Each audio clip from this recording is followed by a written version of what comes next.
कांग्रेस के सांसद राहुल गांधी ने स्टॉक मार्केट को लेकर बीजेपी पर बहुत बड़ा आरोप लगा दिया।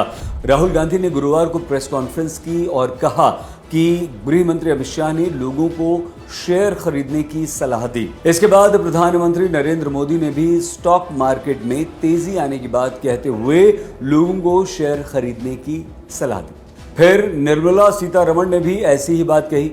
राहुल गांधी ने कहा कि एग्जिट पोल के बाद अगले दिन शेयर बाजार ने सारे रिकॉर्ड्स तोड़ दिए, लेकिन अगले ही दिन 4 जून को नतीजे वाले दिन शेयर मार्केट खटाक से गिरा, यानी कि काफी नीचे चला गया। राहुल गांधी ने कहा कि मार्केट में गिरावट से 30 लाख करोड़ रुपए का नुकसान हुआ। यह पैसा 5 करोड़ रिटेल इन्वेस्टर्स का था। उन्होंने इस पूरे मामले की जेपीसी से जांच कराने की मांग की है। इससे पहले भी राहुल गांधी कई मामलों की जांच के लिए जेपीसी की मांग कर चुके हैं। पर यह जेपीसी होती क्या है? दरअसल संसद को एक ऐसी एजेंसी की जरूरत होती है जिस पर पूरे संसद सदन को भरोसा हो, और इसके लिए संसद की समितियां होती हैं। इन समितियों में संसद के सदस्य होते हैं। किसी भी बिल या फिर किसी भी सरकारी गतिविधि में वित्तीय अनियमितताओं के मामले की जांच के लिए जेपीसी का गठन किया जाता है।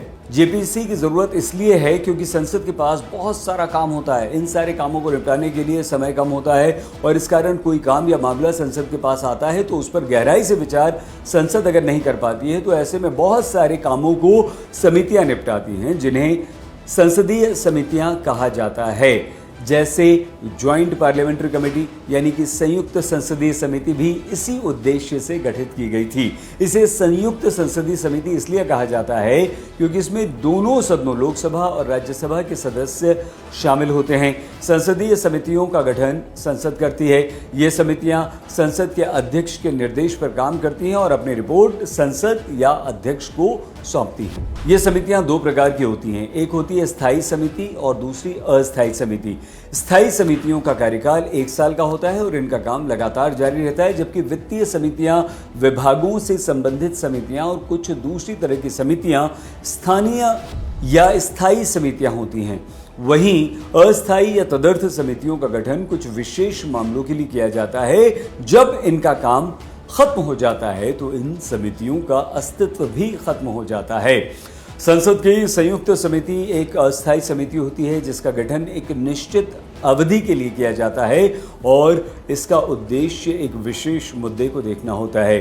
जेपीसी का गठन तब होता है जब एक सदन उसका प्रस्ताव पास कर दे और दूसरा सदन उसका समर्थन कर दे। जेपीसी में दोनों सदनों के सदस्यों को शामिल किया जाता है। समिति के सदस्यों की संख्या तय नहीं है, लेकिन फिर भी इसका गठन इस तरह से किया जाता है ताकि सभी राजनीतिक दलों के सदस्यों को इसमें शामिल किया जाए, सदस्यों को प्रतिनिधित्व करने का अवसर मिले। विशेषकर संयुक्त संसदीय समिति में राज्यसभा की तुलना में लोकसभा से 2 गुने सदस्य होते हैं और इनके पास किसी भी माध्यम से साक्ष्य या सबूत जुटाने का अधिकार होता है। किसी भी मामले से जुड़े दस्तावेज ये मांग सकती हैं। किसी भी व्यक्ति या संस्था को बुलाकर उससे ये समितियां पूछताछ कर सकती हैं। अगर कोई व्यक्ति या संस्था जेपीसी के सामने पेश नहीं होता है तो इसे संसद की अवमानना माना जाता है, और इसे लेकर जेपीसी उस व्यक्ति या संस्था से लिखित या मौखिक जवाब मांग सकती है।